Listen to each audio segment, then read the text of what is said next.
நிறைய பேர் சொல்றாங்க, அண்ணன் கூட செங்கோட்டையன் சொன்னாரு, இன்றைக்கு தமிழகத்திலேயே மூத்த ஒரு அரசியல் ஆளுமை அண்ணன் செங்கோட்டையன் அவர்கள்.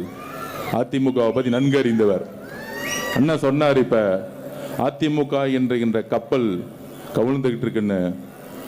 அண்ணன் கிட்ட ஒரு திருத்தம், புரட்சி தலைவர் உருவாக்கிய அதிமுக, புரட்சி தலைவர் அவர்களால் வழிநடத்தப்பட்ட அதிமுக கண்டிப்பாக தமிழக வெற்றி கழகம் மூழ்க விடாது. ஏன்னா தமிழக வெற்றி கழகமும் அதிமுகவும் ஒன்று ஒன்று. ஐயா இபிஎஸ் பழனிசாமி அவர்கள் மூழ்கி கொண்டிருக்கிறார், அப்படி சொல்லுவோம். இன்றையிலிருந்து அப்படி மாத்திடுவோம். அரசியல் சூழ்நிலை என்ன இன்னைக்கு?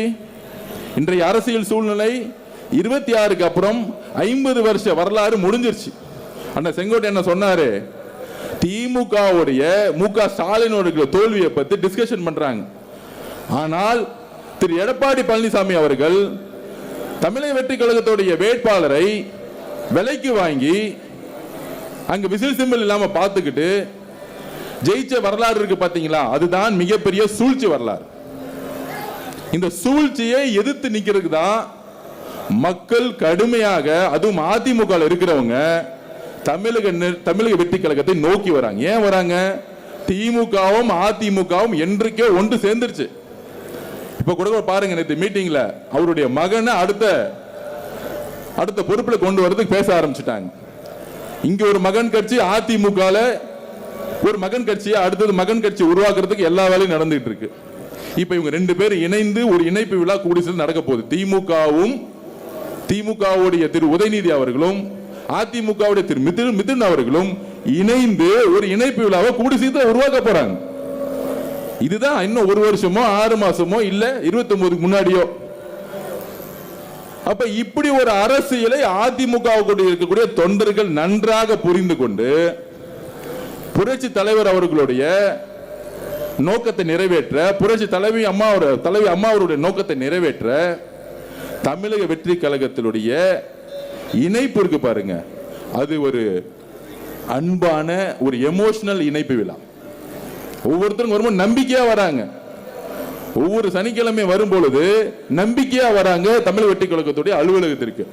அண்ணன் பொதுச்சாளரும் தலைவர்கிட்டையும் நாங்க நேத்த ரிக்வெஸ்ட் வச்சோம், இந்த இணைப்பு விழா எல்லா மாவட்டங்களிலும் நடக்கணும்.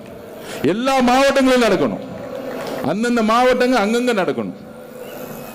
அந்த இணைப்பு விழா எதற்காக? புரட்சி தலைவர் உருவாக்கிய இயக்கம் அழிஞ்சிடக்கூடாது.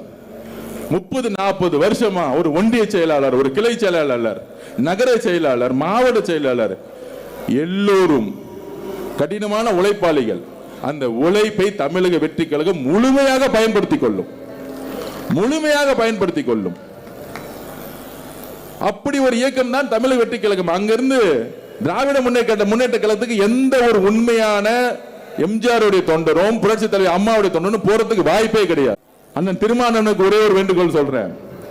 நேற்று டிவியில் இருக்கும்போது அண்ணன் ஒரு வார்த்தை சொன்னாரு, எப்பொழுது வேணாலும் நாங்கள் அமைச்சரவையிலிருந்து விலகிடுவோம், அப்படி கூட நாங்க ஏத்துக்கூடாதா? அவர் மேல விமர்சனத்துக்கு அவர் பதில் கொடுத்தார். அவர் நெகட்டிவா பேசல. எங்களுடைய கட்சி உயர்நிலைக்குள்ள என்ன முடிவு எடுக்குமோ நாங்க இப்படி இருப்போம் அப்படி இருப்போங்கிற ஒரு பதிவை பண்ணாரு. அந்த பதிவு இன்னைக்கு திமுகனால சோசியல் மீடியால வளர்த்தெடுக்கப்பட்டு ஏதோ தமிழக வெற்றி கழகத்திற்கும் விசிகேக்கும் ஏதோ சண்டை மாதிரி ஒரு விஷயத்தை இன்னிலிருந்து உருவாக்கிட்டு இருக்காங்க. அண்ணன் திருமானன் மதியானம் நேத்து அவர் சொன்ன வார்த்தை, விடுதலை சிறுத்தைகளால் எப்பொழுதும் தமிழக வெற்றி கழகத்துக்கு எந்த விதமான ஆபத்து வராது, எங்களுடைய ஆதரவு முழுமையாக இருக்கும். திமுகவுடைய சதி செயல்களுக்கும் குற்றச்சாட்டுகளுக்கும் நான் பதில் சொல்லிட்டு இருக்கேன். இது எப்பயோ அவர் சொல்லிட்டார். அதனால நம்மளுடைய சோசியல் மீடியாவில் இருக்கக்கூடிய திமுகவுடைய இருக்க சதி செயலுக்கு நம்ம எப்பயும் தலைவர் அவர்கள் உருவாக்கிய இந்த அணி இருக்கு பாருங்க.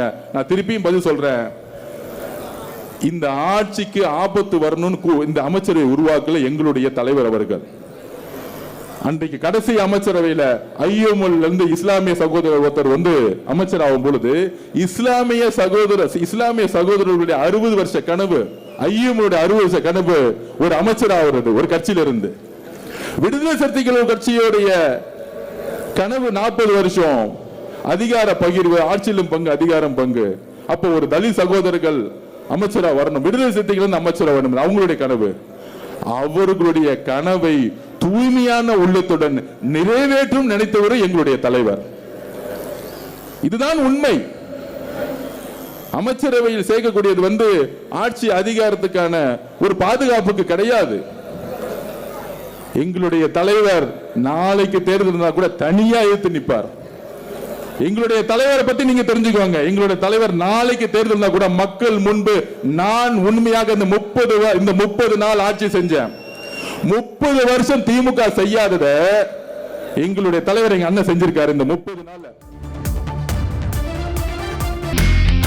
இனி செல்லும் இடமெல்லாம் செய்தி.